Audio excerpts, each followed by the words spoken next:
Good afternoon. My name is Gabriella Farrell, and I'm a student project manager at the Clark Forum for Contemporary Issues at Dickinson College. I would first like to take a moment to acknowledge that I'm living in Northern Maryland, a region that lies within the traditional territory of the Piscataway, the Massawomack, and the Manahoac, who inhabited and honored this land for centuries prior to the arrival of European settlers. I encourage everyone watching today's program to take a moment after our presentation to acknowledge the tribes whose traditional land you currently inhabit. On behalf of Dickinson College and the Clark Forum, I would like to welcome you to today's event, Community, Connections, and Commentary, Perspectives on the US Elections from Bremen, Málaga, Moscow, and Toulouse. Today, the world is more interconnected than ever, and events that take place at the national level often have far-reaching consequences on the global stage. Given the central place the US holds in our current global system, the results of the 2020 US presidential elections are not only important for those living in the US, but also for people all around the world. US presidential elections have long had international impacts. However, many consider this year's elections to have been one in which the very survival of American democracy was at stake, making it particularly important to global spectators. Through my coursework in international studies and Latin American and Caribbean studies, I've been aware of the impact US actions can have on the global stage for a while. However, it wasn't until studying abroad in Argentina that I began to understand the extent to which US events, such as presidential impeachment proceedings or anti-racism protests, are felt in other parts of the world. Embarrassingly, I noticed quickly that many Argentines were much more aware of the contemporary politics of my country than I was of theirs. On numerous occasions, I was asked what I thought of Trump and about my predictions for the 2020 presidential elections. This experience showed me how interdependent our world is and how important it is to hear global perspectives about our national politics, especially in the current political moment. For this reason, I am really excited to introduce our panelists for today's event, who will help provide some insight into the global impact of the 2020 US presidential elections. Francoise Coste is a professor of American Studies at the University of Toulouse in France. She devotes her research to contemporary American politics with a special focus on the history of women's rights and on the contemporary conservative movement. Her biography of Ronald Reagan won the award for Best Political Biography of the Year in France in 2015. She is currently working on a history of the Republican Party since 1945, which will try to make sense of the Trump years. Manuel Arias Maldonado is Associate Professor in Political Science at the University of Malaga, Spain. He has worked extensively on environmental issues from a socio-political as well as from a philosophical standpoint. He has authored multiple books in both Spanish and English, such as Real Green, Sustainability After the End of Nature, and has written many academic papers that have been featured in journals such as Environmental Politics and Environmental Ethics. Currently residing in Chicago, Konstantin Sonin is originally from Moscow, Russia, where he received his undergraduate and postgraduate degrees. He is currently John Dewey Distinguished Service Professor at the University of Chicago, Harris School of Public Policy. He is also affiliated with the Higher School of Economics in Moscow and the Stockholm Institute of Transition Economics as a visiting professor and advisor. His research interests include political economics, development, and economic theory, and his papers have been published in leading economic and political science academic journals. Neil von Sicklin is an expert in transatlantic relations and American social, economic, and political systems.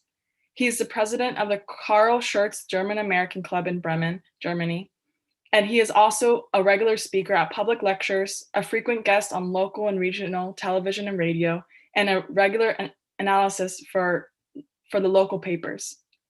After his studies, he worked in Bremen for several years in the import and distribution sector before starting his translation business, which he soon expanded by adding a language school and later a travel agency.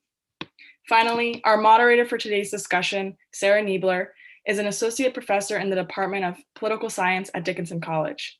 Her research and teaching interests are in American politics, specifically political behavior, campaigns and elections, and public opinion. Her scholarly work has been published in journals such as American Journal of Political Science, Legislative Studies Quarterly, and Political Communication. There will be a question and answer session immediately following the program, so please type your questions into the live chat next to this YouTube video at any time. We now welcome our panelists to begin their presentation. Thank you so much, Gabriella, for those introductions. Thank you also to the entire Clark Forum staff, Mark, Sarah, and Kim, and all the student project managers for all the work putting together this program and the other programs throughout the semester. It's truly been a wonderful lineup. Thank you to our panelists for being here today. I'm honored to be part of this conversation, mostly to be here to listen and learn. Despite researching and teaching about elections in the US, I don't have much knowledge or expertise about how they're viewed by individuals and communities outside the United States. So I'm also excited to hear what our panelists have to say. Like others here today, I watched over the weekend as church bells rang in Paris and fireworks were set off over London. I also watched messages from leaders of countries around the world come in congratulating President-elect Biden and Vice President-elect Harris on their victory. That said, President Trump has not yet formally conceded, and we're still 10 weeks out from the official transfer of power, which happens on Inauguration Day, January 20th, 2021. That said, today we get to hear from faculty offering perspectives from France, Spain, Germany, and Russia about how the US election is affecting them, their countries of origin, and their communities. As Gabriella said, we'll first hear from each of our panelists, and then we'll take questions from the audience. So let's start with Francois, then to Manuel, then Constantine and Neil. So Francois, it's all yours. Thank you very much. Thanks. Thank you to Dickinson College and to Elliot, sorry, and to the Clark Forum for having me in difficult circumstances, as you can already tell. So I'll take a few minutes to describe how, from my perspective, France has been following the election for the last few days, and I'll be very curious to see what my fellow European colleagues have to say. I have to start with saying that the French people were really into the election. They had been waiting for it for 4 years. It was all over the news. A number of people, students, neighbors, who've been asking me what's going on, when is he going to concede. I've lost count. The main reaction was one of relief, clearly, at the idea of Biden being elected. In particular, I would say that the French people expect Biden to really offer a clear contrast with Trump on 3 issues: the pandemic, COVID, that is finally using the expertise, the experience, the money of the American government to try to organize an international response to the virus. In this sense, Biden's announcement that he would take the US back into the World Health Organization is good news for us. Issue number 2 would be the climate. Clearly, getting the US back into the Paris Agreement is an emergency for the rest of the world. So the pressure on Biden will be huge. Of course, the issue, and everyone is aware of this here as well, is whether or not he'll be allowed to do so by the Republican Senate. And finally, maybe more locally, an issue which has not been discussed at all, it looks to me, during the election, but which has been on the minds of French people, is terrorism. At the end of the day, terrorism was, when you think of the campaign in 2004, even 2008, was a burning issue which has completely disappeared from the American political landscape, it looks to me. Sorry. And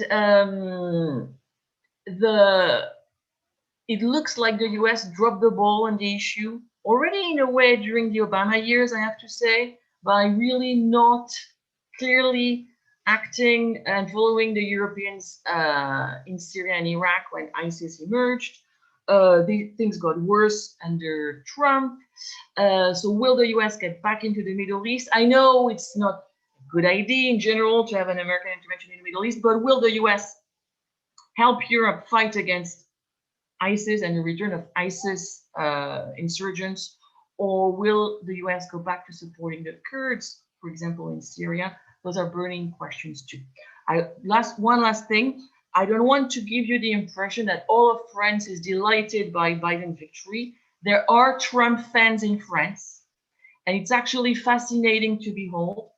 It's a weird mixture of unlikely allies, actually, when you think about it. You may have heard of the Yellow Vests movement, which was this kind of populist insurgency in France these last few years. A lot of the Yellow Vests leaders are fans of Trump. You also have fans of hydroxychloroquine, this weird group of people who are not necessarily scientists and who do believe in this medication, this drug, even though Trump has stopped talking about it. And there's a lot of people on the hard right as well in France who are fascinated by the American alt-right, who would like to be the French Steve Bannons in a way. They are supporters of Trump. So you have this weird mixture of people whom in France we would call anti-system. They like Trump as an outsider, and they dream of an outsider like this to, in a way, kick the system down and redo something new, forget the elites, and give the people the power back. I guess that's what you would call the French Trump fans. Great, thank you, Francois. Manuel? Let's see. You're muted. I'm sorry, I had it muted. I was saying that good afternoon or good morning or whatever it is, wherever you are. I am very happy to be here and be participating in this truly global event, as the US elections have proven to be, of course. And I would like to begin by thanking Dickinson College and the Clark Forum for the invitation. I'm really delighted. I really have enjoyed listening to Francois because there are some similarities between what has been happening in France and what happens in Spain regarding the reception of the US election. These days, I woke up and I had a look at Twitter and the feed news, and it was like living in Portland or living in Minnesota or somewhere else, because it was like the feeling of closeness and on the interest in the US election was really staggering. And to some extent, this already happened 4 years ago, but of course not in the same degree, because now it was like a thriller that was broadcasted as some kind of battle between the good and the evil, which is a wrong way of putting it in my view, but which is very successful. And I think that in this respect, this election can be said to mark the confirmation and that in the era of social networks, politics is another branch of entertainment to some extent, because it is mixed up with our lives and we follow it very avidly. Of course, not all of us, but many people really invest a lot of their emotional life in following elections wherever they are interesting. We could say that we follow the French elections as well with a great deal of interest. The shoot-down between Emmanuel Macron and Marine Le Pen. And I think that from the Spanish viewpoint, what is interesting is that how the discussion about Trump and Trumpism and the possibility of Trump's defeat has been intertwined with our inner debate about populism. Because Trump's victory in 2016 really marked, together with Brexit a few months earlier than that, like the great shock of populism in our time. It would be interesting, by the way, knowing what people in Britain has to say about this. They're suddenly alone in Brexit, in the Brexit project without the support of Trump. And the question would be, is this the beginning of the end of populism or for populism? Is the tide going to be vanishing now? Will Trumpism survive without Trump? These are the kind of questions that we are dealing with. But in the case of Spain, which is a very complicated country, although many of our complications are not readily apparent from the outside, and by this I'm referring basically to the nationalistic problem that we have and how it does interfere with national politics, the debate resonates very especially because Francois was mentioning the French fans of Trump.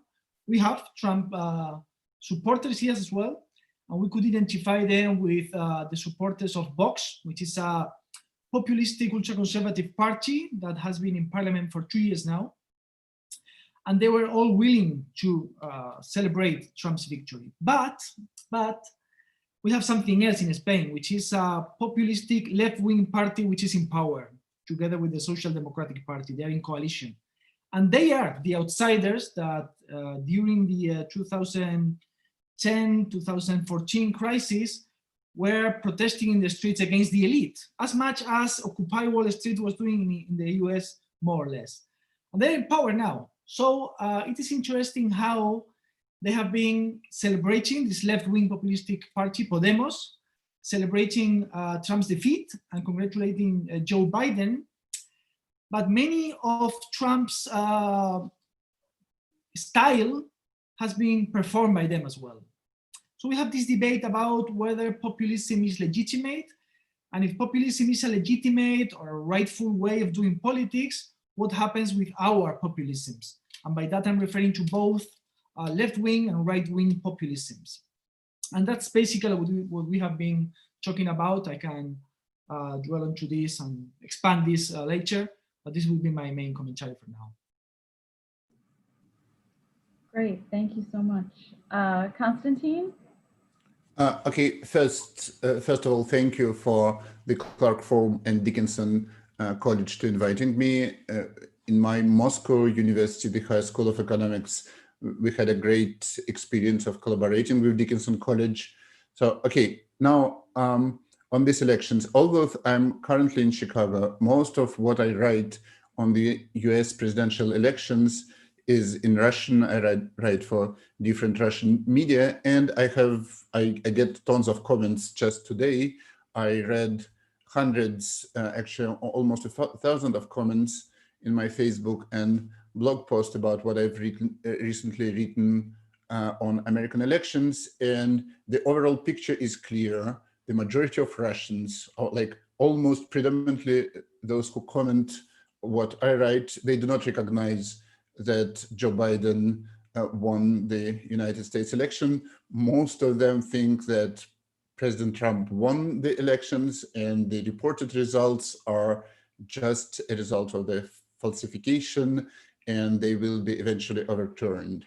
So when President Putin, who did not congratulate President-elect Biden and who announced that he has no plans of apparently to congratulate in the near future, it's not that he does this for any kind of strategic reasons. He just expresses the mood of Russian people. So he talks basically, it's not only his base, it's a widespread assumption in Russia. And I think there are several basic things about this.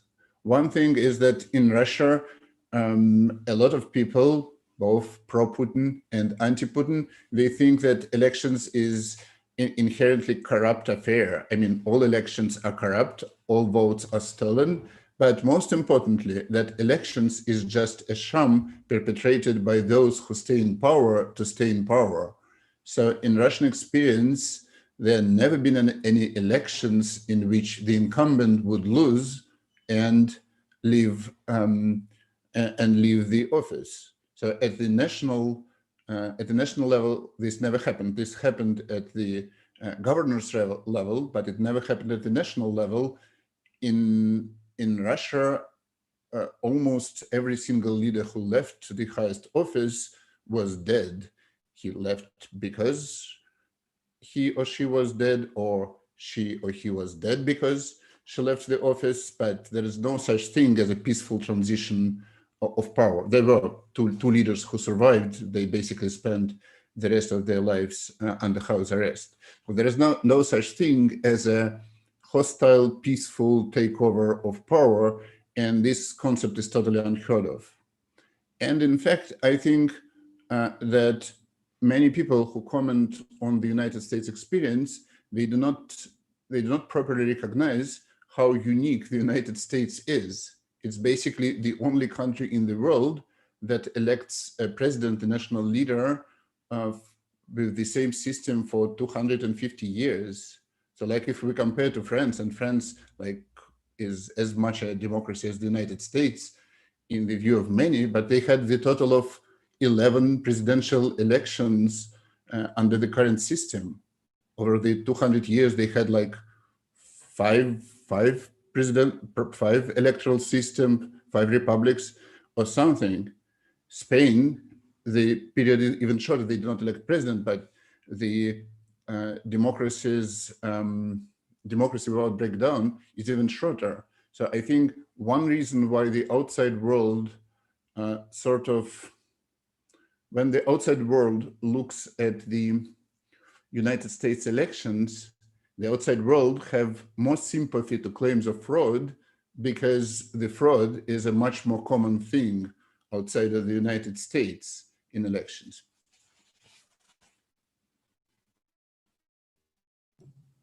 Great, thank you so much. And Neil? Yes, hi.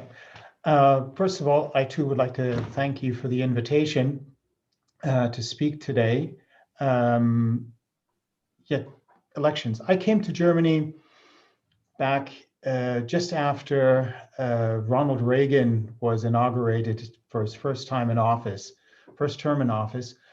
And the first thing I noticed was the coverage in the media of the US presidential elections. They always go into great detail of who's running against whom, what their policies are, what their platforms are. So Germans in general tend to be very, very well informed about the policies that certain politicians wish to enforce, and where the politicians differ. The candidates differ. Having said that, though, this year the attention on the election has been huge.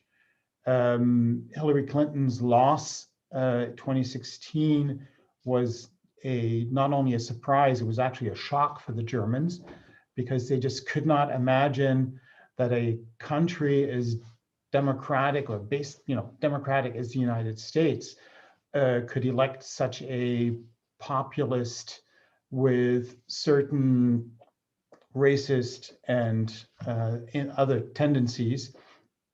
They just couldn't imagine it, because they went through something very similar in the 20s and 30s, and were really are still paying for it, basically. And so that today the Germans, like I said, were very shocked about what was going on.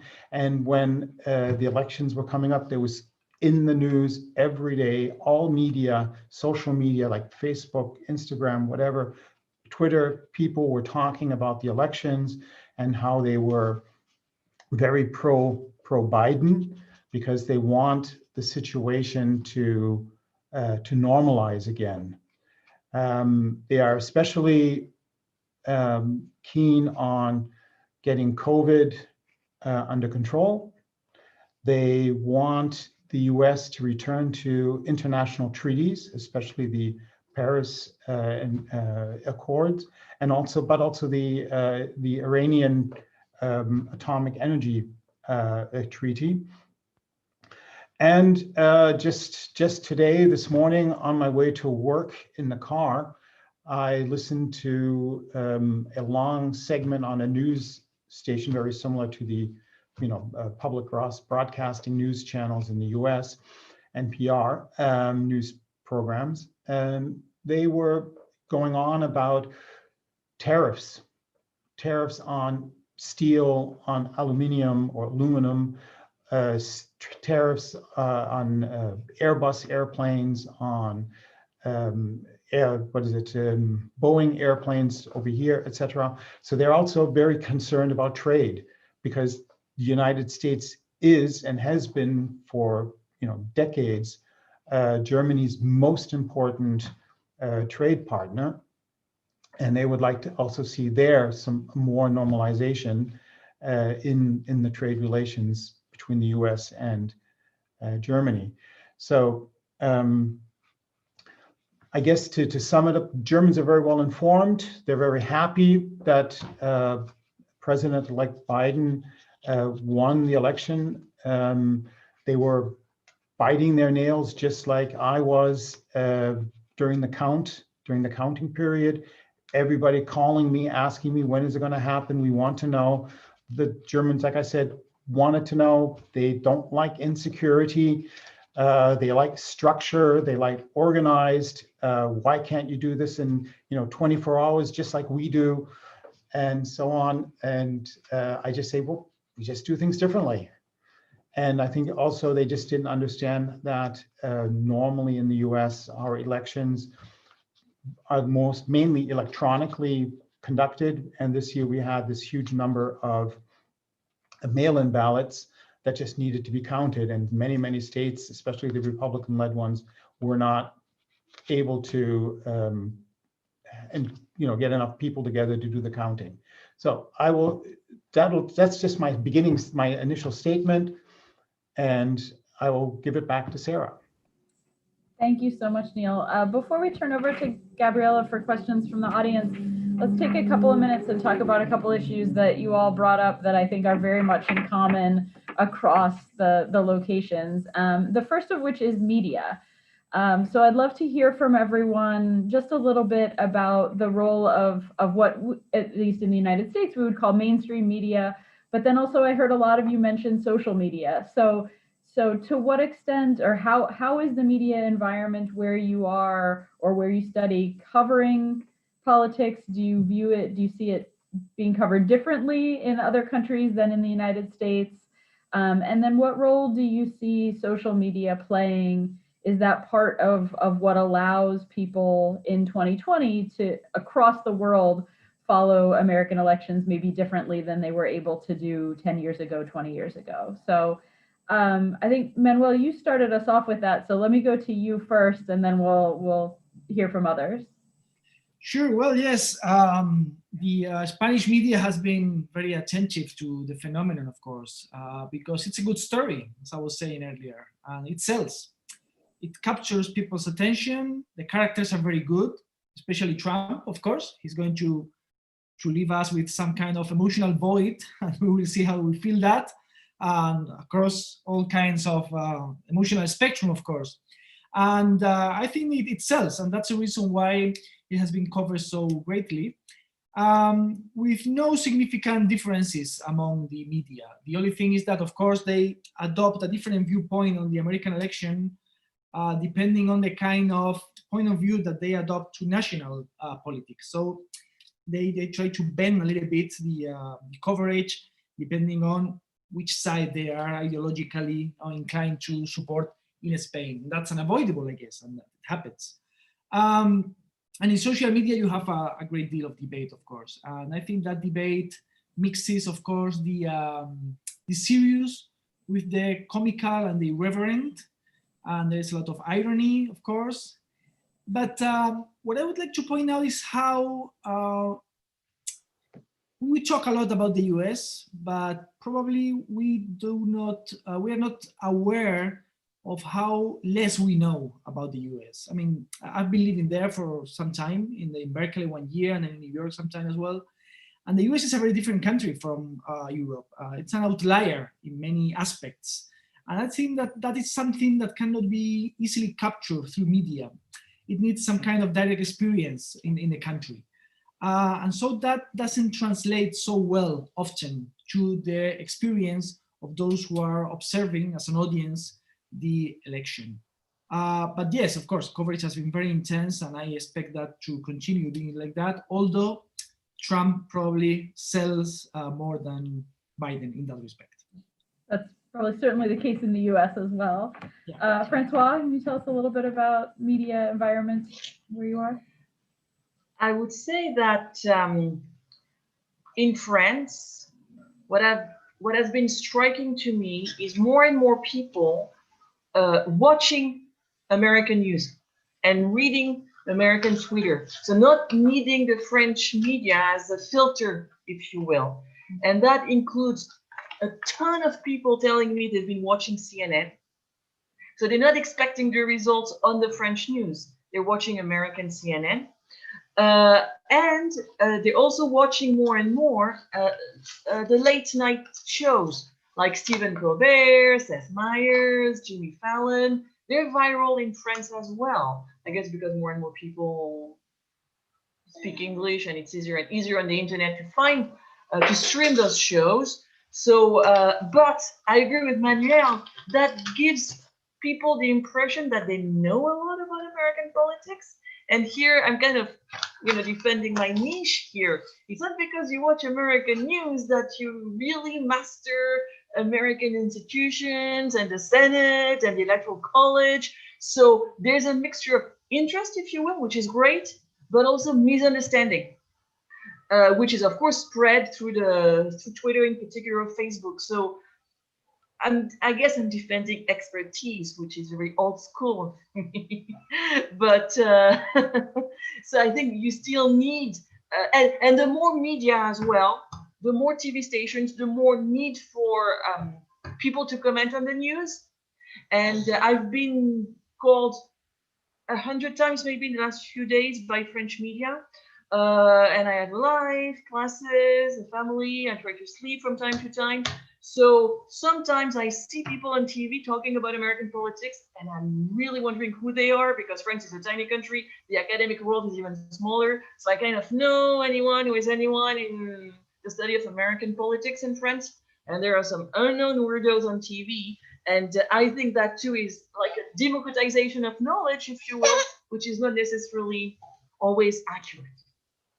Well, we'll get to that in a moment, but let me hear from Neil and then Constantine about media a little bit, and then I do want to turn to a little bit of a conversation about populism.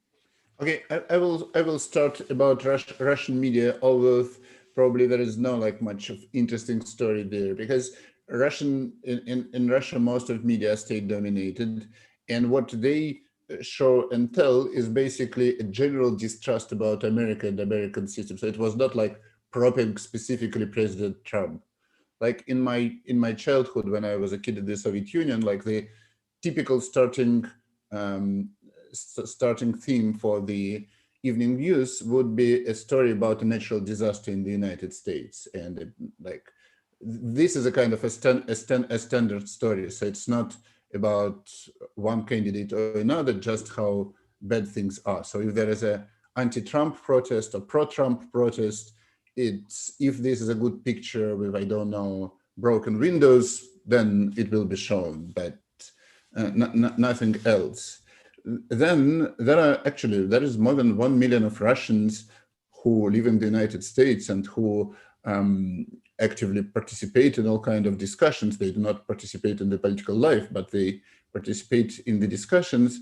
And from what I see from my friends or colleagues or commentators, they mostly watch Fox News, but what they watch on Fox News is not news about President Trump, but mostly news about what's written in New York Times about President Trump.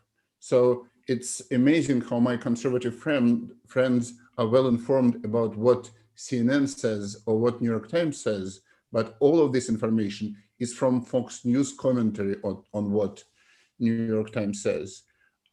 I think it's sort of, maybe it's sort of even representative of a broad thing that we see in the United States now. So there is a huge political polarization, and each side watches its own news, and it reads or watches about what happens on the other side from their side's news. So I'm pretty sure that a New York Times reader would be surprised if they go to Fox News website and see that the facts are actually reported the same way as the New York Times. They're just commented upon in a very different way. There are just very different opinions, but the facts are still the same. So I basically believe that the American media system is extremely actually healthy. It's the society which is polarized and creates this view of something wrong going on with media. Thank you. Neil? Yes. Yeah, the notion that Trump sells over here, now that doesn't really cut it, simply because Germans, like I say, the United States is a very important trade partner, politically speaking, NATO, etc. It's an important defense partner. And the Germans are just very concerned, especially since we were, Germany was on the cutting edge of the Cold War, with the Iron Curtain and the country being divided between East and West. They paid very close attention to what the US wanted to do in regards to defense and so on. The Germans watch CNN, they watch MSNBC. You will find people watching the late night shows. Just an example, when I switch on my computer and I put in YouTube, STE, the first thing that comes up is Stephen Colbert. Even though my cache has been deleted and so on before, it's as soon as I shut down my browser. So people over here are watching the late night shows quite a bit. But like I said, the Germans are very well informed. They understand the political system. I'm often asked why, do we have an electoral college? Because it doesn't represent, the majorities. It only helps, the Republican Party and the smaller states with smaller populations and so on. So you hear from the questions they ask you how well informed they are.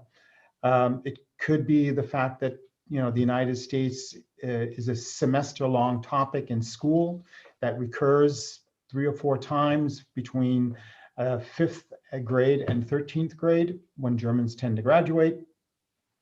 It could be the fact that they have very good language skills. They start learning English in 2nd grade now over here, across the country. Of course, there are those who, are very, like I said, very Trump favorable. They tend to be more the Southern Germans or people from the East who are the AfD, which is the Alternative for Germany party, who are very right-wing populists, and they talk like Trump does, so their people, of course, have approach, and they like Fox News because Fox News is very opinionated in how they present the facts, as Konstantin pointed out. So I think that it varies quite a bit. I don't think a German is as well informed about French politics, Spanish politics, Russian politics as they are in the United States. I want to talk about one more topic before I do throw it back to Gabriela to take questions from the audience, and that is the issue of populism. Many of you mentioned that in your comments as populist movements in your own countries, and how they may or may not mirror the populism that Trump espoused, and thinking about questions of what will happen to American populism or Trumpism without Trump. So I'd love to hear perspectives on that from folks, and then, as I said, we'll open to the audience. But Konstantin, why don't we start with you on this, and then we'll hear from others. Okay, I worked a lot on populism, wrote academic papers which were very well published, and I'm not sure I know what this word means or how it could be applied to what's happened in the United States. Because one thing about every politician, you need to win. You need to have 50% plus 1 vote.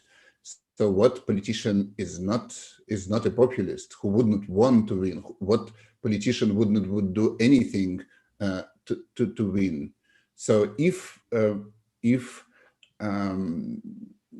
populism is defined as Barry Eichengreen from Berkeley would define it as a nativist and authoritarian bound movement, then certainly there was a big nativist component in the President Trump platform and in his tweets. I think he was mostly like Fox authoritarian, so he certainly promotes the authoritarian worldview, but he did very little to dismantle political institutions in the United States, to actually dismantle.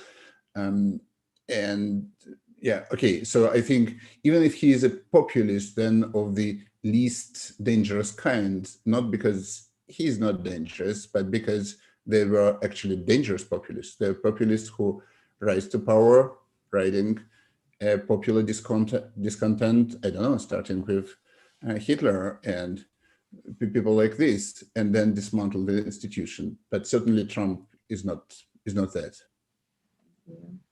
Manuel, can we hear from you? Yes, thank you. I have also wrote about populism, which is a fascinating topic, I have to say. In my view, we can define, not in my view, I mean, in the literature, you can find a very clear definition of what populism is. It would be something like an anti-establishment discourse made on behalf of the sovereign people. And if you have that in the discourse and in the tonality of the discourse of a leader or a movement, it is populistic, I would say. Of course, you have to distinguish between populism as a strategy that gets you to power and what a populistic leader does when he or she is in power. And of course, danger begins in that second moment, and not all populists are equally dangerous, of course, because some try to dismantle liberal institutions, some do not, some attempt it and fail. But I think that Donald Trump's discourse picture him as a populistic leader, a right-wing nativistic populistic leader. But having said that, I have always favored a more conventional interpretation of Trump's victory as the victory of a Republican candidate who came to power after 8 years of Democratic presidency and who rides in the wave of popular discontent with an economic crisis, and which belongs to a political culture, the American one, and you can correct me if I'm wrong, which has something populistic in it. I mean, it is not uncommon to listen to a candidate in the US say, okay, I'm going to bring the real people to Washington, the special interests in Washington are going to fall. I think that Obama said similar things. Of course, you can carry different values with you when you do that discourse. But this has to do with the presidential system, which is only parallel in Western democracies in France. This is very an exception in Europe, in continental Europe. So I would have never been so comfortable with the hysterical interpretation of Trump's victory. I think there is a way of seeing that which is more nuanced, and that we might have been probably much better off with that. But it's late for that, I guess. Thank you. Thank you. Francois, and then. Yes, I would say that from the very beginning in France, the biggest supporters of Trump have been found among the ranks of the Front National, the National Front, the extreme right, racist, anti-immigration party, which saw in Trump really a path to follow, how you could ride the anti-immigration and anti-elite and anti-establishment wave into power. And from the get-go, the Le Pen family has been trying to establish links with the Trump administration, with Steve Bannon. So far, it has not worked that well. Maybe because I can't remember who said that earlier, but the Trump election coincided more or less with Brexit. And really, Brexit in France was a lesson in what not to do. That is, if the British had succeeded in their Brexit, things would be much more dire for continental democracies in Europe. But the Brits have kind of become the butt of the joke in Europe, in particular, because surprisingly, in a way, the European Union has really stood fast together. It's really been a European wall, much stronger than anyone anticipated, I think, to resist against Brexit. And today, Boris Johnson is seen as the British Trump, and it's really the example, the warning sign, if you will. Although, as far as France is concerned, we'll have presidential elections in 2 years now, a year and a half, really. And chances are, I think Manuel was talking about left-wing populism in Spain. We will see in France clearly left-wing populism versus right-wing populism versus Macron, who's himself an outsider, but a technocratic, if you will, outsider. So clearly, traditional parties are out of the picture in France. And the stakes of the next presidential election will be extremely high here as well. Thank you. And Neil, do you want to comment on this question at all? Yeah, populism is, on the rise in the sense that, more and more people are voting for the AfD. They are in the the national parliament, in the Bundestag. They're represented there. They have a faction. However, they have yet to been able to utilize their presence in parliament to really get anything done or to increase their popularity anywhere. I think it has a lot to do with the fact that the Republicans and and Trump, they have Fox News, basically, is their mainstream media. Over here they refer to Fox News as Trump News. Unfortunately, over here, there is no mainstream media outlet where the AfD can, the populists here can, broadcast their Islamophobic, anti-immigration, white supremacist, message. And actually, the newspapers, always tone down whatever it is they say, just so that it doesn't come out as too racist, too Islamophobic, or similar. Thank you. Gabriella, are you there? Do we have questions in the chat? Yeah, we actually have a few questions, so I can get started with those. So first off, thank you everyone for all your responses and such a great discussion. I learned so much, so thank you. The first question that we have, someone says that they would like to know about thoughts on I think Bernie Sanders, I guess maybe from the prospective countries of our panelists, and sort of this, how Biden, a lot of the votes that he got come from progressives who hope that he keeps in mind this segment of voters. So I guess like our panelists' perspectives on that. Yeah. And here I think we'll maybe just ask for perspectives from a couple of people so that we can get through more questions, if that's okay with folks. So anybody want to weigh in on Bernie Sanders, or shall I blindly call on people?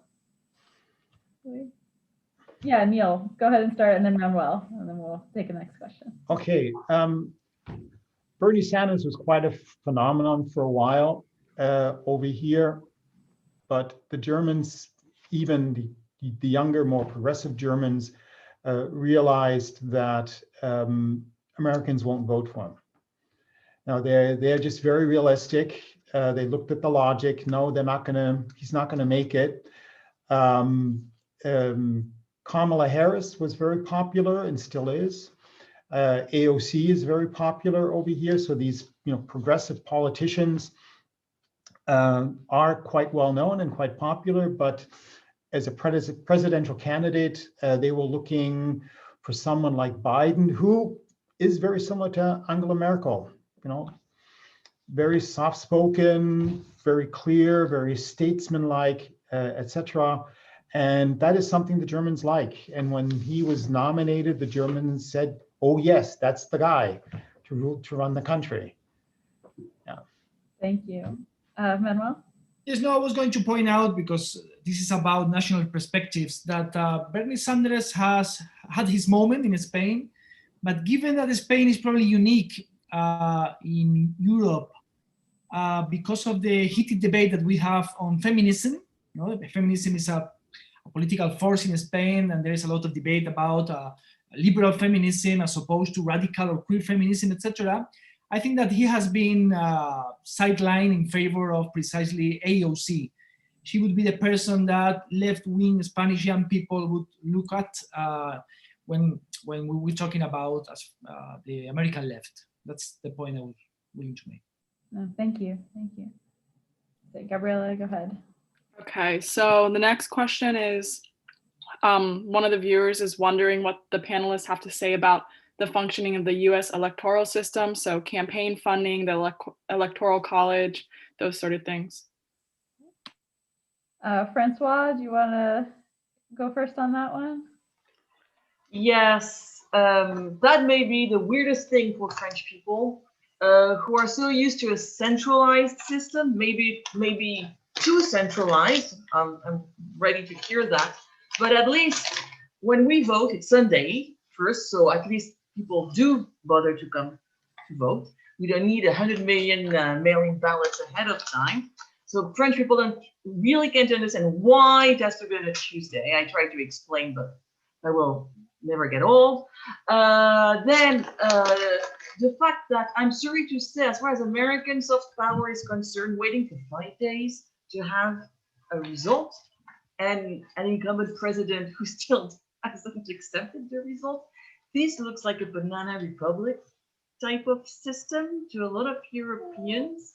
The US can do better. I mean, we're aware that it's in the constitution, that local state governments, for example, in Pennsylvania, did vote on purpose to delay as much as possible the counting of the vote, sure, but it's the most puzzling thing is that the electoral college only leads to trouble, and no one really seems to question it. I know we're supposed to value to see the constitution as a sacred text, but believe me, the French and the Europeans, we have a lot of faults, but we would not accept a president who's had 3 million votes fewer than his or her opponent. That's so contrary to the basic definition of definition that it's quite a mystery for a lot of Europeans and French people how Americans can keep going with this electoral. Constantine, you were talking about sort of lots of folks viewing the system as fraudulent no matter what. So I'd love to hear your perspectives on this question. Of course, in Russia, the running joke, like as referred to the American elections, where votes are counted over days and weeks, so that like in Brazil, they would know the election winner in 2 days, and in Russia, we know the election winner 2 days in advance. So that's obviously people make fun. When I was a kid in the Soviet Union, then we had regular elections. There was always a single candidate, and this candidate was always announced to receive 99.99% of the vote with 99.99% turnout. So, I mean, even if we have rigged elections these days in Russia, this is still much better than it was, and it was 40 years ago. I think the general reaction in the world, I mean, a lot of people making fun of the United States, no question about the United States electoral system. People cannot believe that an electoral system might be so diverse that different states have completely different rules. So people keep asking questions about why ballots are not counted in some states, but in some states, actually the deadline for receiving the mail ballot has not yet passed. In North Carolina, they still has not started to count. In California, they still has not started to count the mail ballots because the deadline is later.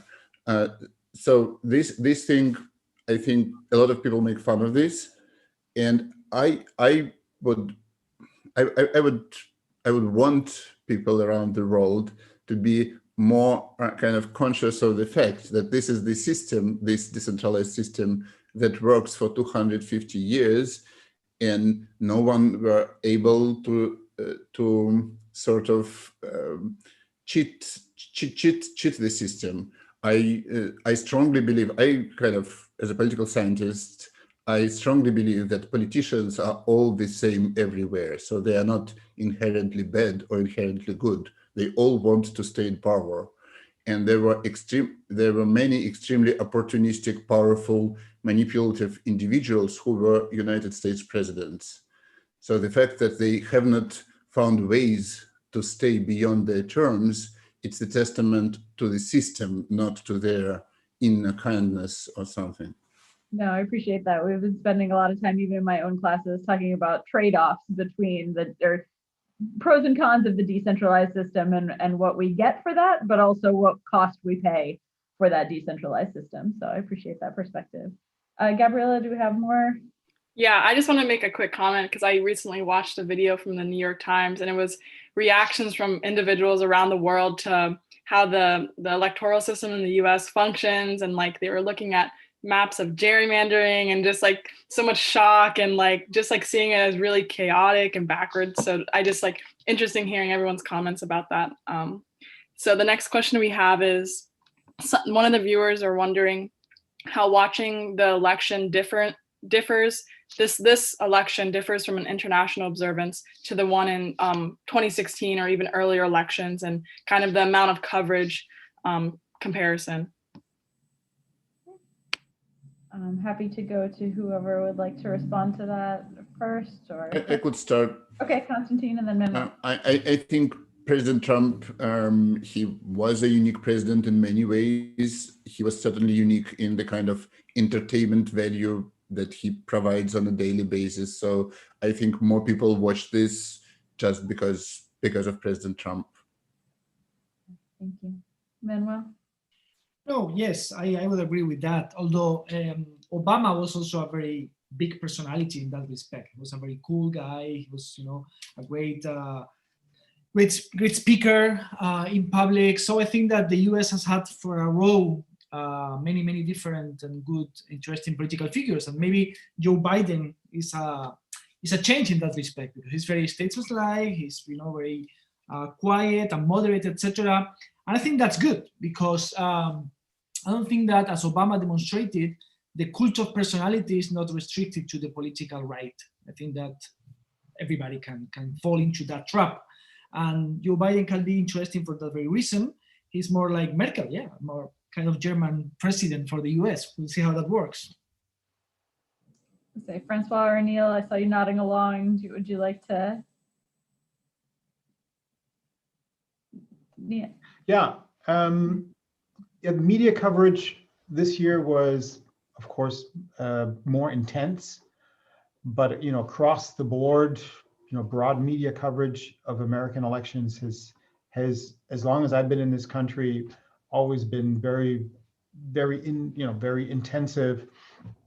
And this year was just a little bit more intensive, simply because I think a few of the commentators, political commentators on German television and the German media, they realized how the question, this election is not just about Biden-Trump, but it's about the pro-democracy majority and an anti-democracy minority, and the Germans and the German fear of the US slipping more to the right and becoming more autocratic.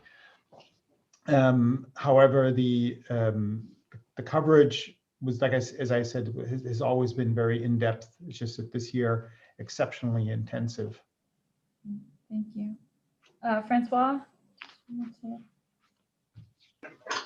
I would say that we've had intense coverage in France as well. I'm thinking, so it's nothing new really. I'm thinking in particular of the 2004 campaign, when Bush was re-elected, and the French were really hoping that he would not be re-elected.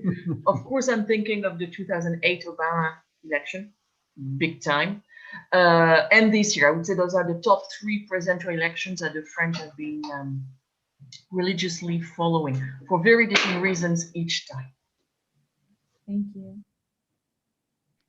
Okay, so our next question, someone's asking, has the United States' reputation among Europeans and European leaders worsened since the start of Trump's presidency? Will this change under Biden? You can hear from everybody on that one again. So Manuel, or sorry, Neil, go ahead. Yeah, definitely. This image at the G7 summit, where Trudeau, Macron, and so on, where they were gathered together and laughing and joking about Trump, that image has been recurring over and over again in the media. People really feel that America has lost a lot of its influence in Europe because of Trump, and that it's lost a lot of its standing internationally, because he was, from their perspective, a clown, a joke, whatever, and they just couldn't take him seriously. Constantine? I wanted to add that I'm pretty sure that a lot will change, that Joe Biden will basically be back a typical United States president in G7, and other meetings, but I think it would be a mistake to think that nothing has actually changed. I think President Trump represented a broad isolationist trend in the United States, and this trend will continue regardless of how polite and kind the American president is. Francois? I totally agree with that. I mean, already under Obama, already under Bush, Europe was the past for the U.S., for American diplomats. Already under Obama, I remember the Asian pivot, which didn't lead to anything, but you could already tell that Europe was taken for granted by the Americans, and that was symbolized, of course, by the America First foreign policy of Trump.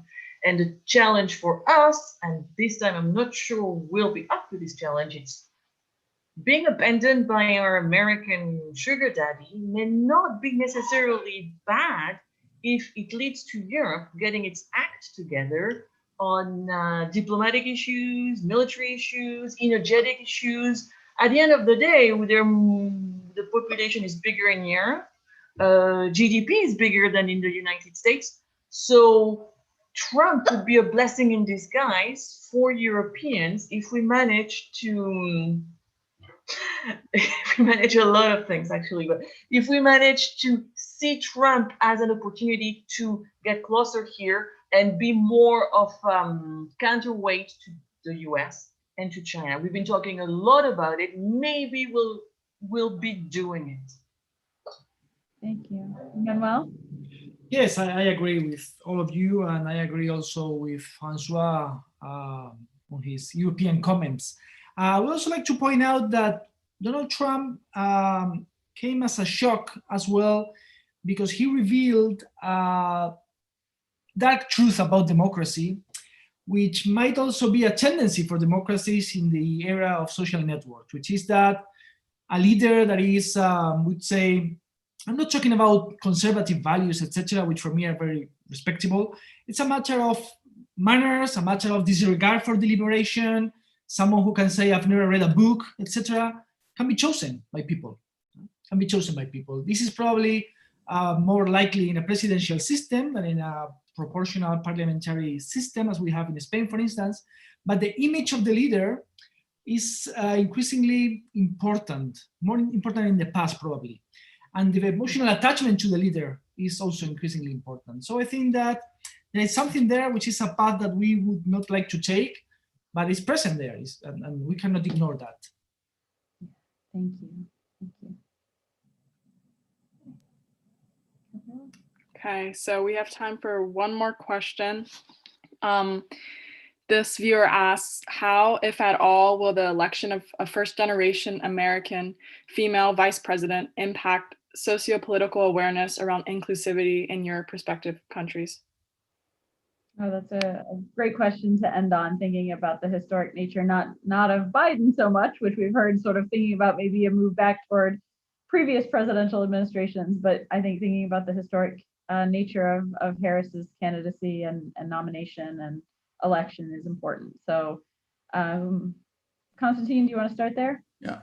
Okay. In Russia, of course, a female leader is a kind of an interesting thing to imagine. Back 300 years ago, Russia was ruled by women for almost a century, so it's not like unheard of. But over the last decades, we have not had any kind of female representation at the top level of government. I mean, they're just nominal representation. So I think when Vice President Harris will, if she will become a president, then this will be a huge thing. I mean, this will be kind of sort of Barack Obama paradigm changing view of what power is. Thank you. Manuel? We're not impressed because, as I said earlier, feminism is now very strong in Spain, and we have had for some time now many important political leaders who are women. We have not had a president yet, but we have had some candidates, some regional presidents, and majors of important cities like Madrid, from Barcelona, for instance. So this is an issue that it is, of course, strong in Spain in terms of political discourse and mobilization, etc. But it is not a question that is a problem for us. I think that this is not normalized here. Hopefully it changes in America, and that with Kamal, of course. Francois? The election of Kamala Harris has been really applauded by the left. But what's interesting is that the French left doesn't realize that if Kamala Harris was French, she would probably be on the center right. So there's this illusion that any black person in the United States is going to be super left wing, and that's a mirage, if you will, one of those misunderstandings in France in particular on the left regarding the United States. Thank you. And last but not least, Neil? Oh, thank you. I mean, having a female president or vice president is nothing new to the Germans. We have Angela Merkel now for the last 16 years. And I don't think the Germans have yet come to appreciate the significance of Kamala Harris being elected to the office of vice president, simply because for them, from Europeans, for Germans especially, African Americans are very common. Black people in America are very common. So of course it's normal. We just had, President Obama for 8 years, so that has to be normal. Yet they do not really grasp how significant it is that a female American with African background, heritage, has been elected to this office, because they don't understand how deeply rooted racism and white supremacy is in American culture, especially the South, the Midwest, and the Southwest. And I think that is something that they will have to, sort of learn on the way. There is actually a seminar being planned at the university here on Kamala Harris's nomination, candidacy, and election win, where they will talk about the significance of minorities in the United States. Great. Thank you all so much. And Gabriela, do you? Yeah, I'll close out. So again, thank you all to all our panelists, and also to Professor Niebler. Yeah, this was for me, and I'm sure for all the viewers, this was such a great learning experience to hear all of your perspectives on the elections here. And thank you to all the viewers who submitted questions. I know there were some that we didn't get to, but they were all so great. So thank you. And that's all we have for today's event. So thank you, everyone. And I hope everyone has a great rest of your day. Thank you. Bye. Thank you.